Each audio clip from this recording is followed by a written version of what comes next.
السلام علیکم جی تو سامعین، آج ہم آپ کے لیے ایک انصاف کی کہانی لے کے آئے ہیں۔ سلطان غیاث الدین اور قاضی سراج الدین کا انصاف۔ سلطان غیاث الدین کے تمام وزیر میدان میں تیر اندازی کی مشق کر رہے تھے۔ سلطان غیاث الدین بھی ان کے ساتھ شریک تھا۔ اچانک سلطان کا نشانہ خطا ہو گیا اور وہ تیر ایک بیوہ عورت کے بچے کو جا لگا۔ اس سے وہ مر گیا۔ سلطان کو پتہ نہ چل سکا۔ وہ عورت قاضی سلطان کی عدالت میں پہنچ گئی۔ قاضی سراج الدین نے عورت کی طرف متوجہ ہوئے اور پوچھا، کیا بات ہے، آپ کیوں رو رہی ہیں؟ عورت نے روتے ہوئے سلطان کے خلاف شکایت لکھوائی کہ سلطان کے تیر سے میرا بچہ ہلاک ہو گیا ہے۔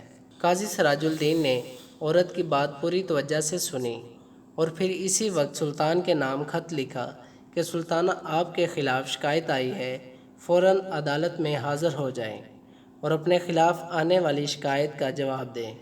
پھر یہ حکم عدالت کے ایک پیادے کو دے کر ہدایت کی کہ یہ حکم نامہ فوراً سلطان کے پاس لے جاؤ۔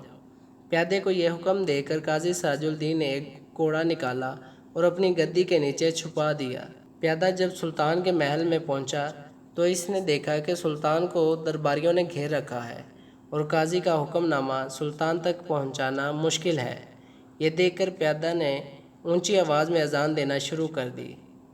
بے وقت اذان سن کر سلطان نے حکم دیا کہ اذان دینے والے کو میرے سامنے پیش کرو۔ پیادے کو سلطان کے سامنے پیش کیا گیا۔ سلطان نے گرج کر پوچھا کہ تم بے وقت اذان کیوں دے رہے تھے؟ پیادے نے جواب دیا کہ قاضی سراج الدین نے آپ کو عدالت میں طلب کیا، آپ فوراً میرے ساتھ عدالت چلیں۔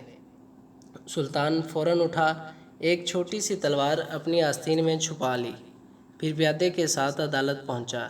قاضی صاحب نے بیٹھے بیٹھے مقتول کی ماں اور سلطان کے بیان باری باری سنے، پھر فیصلہ سنایا کہ غلطی سے ہو جانے والے قتل کی وجہ سے سلطان پر کفارہ اور اس کی برادری پر خون کی دیت آئے گی۔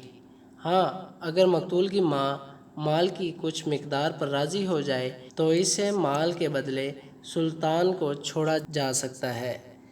سلطان غیاث الدین نے لڑکے کی ماں کو بہت سے مال پر راضی کر لیا۔ پھر قاضی سے کہا کہ میں نے لڑکے کی ماں کو مال پر راضی کر لیا ہے۔ قاضی نے عورت سے پوچھا کہ کیا آپ راضی ہو گئی ہیں؟ عورت نے جواب دیا، جی ہاں، میں راضی ہو گئی ہوں۔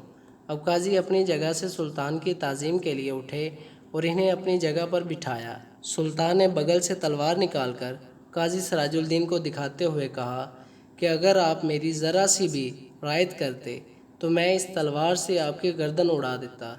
قاضی نے بھی اپنی گدی کے نیچے سے کوڑا نکال کر سلطان غیاث الدین کو دکھاتے ہوئے کہا کہ اگر آپ بھی شریعت کا حکم ماننے سے ذرا بھی ہچکچاتے تو میں اس کوڑے سے آپ کی خبر لیتا۔ بے شک یہ ہم دونوں کا امتحان تھا۔ ایسے بھی حکمران تھے اور ایسے عادل منصفین تھے۔ اللہ تعالی ہم کو ایسے عادل جج اور نیک حکمران عطا فرمائے۔ آمین۔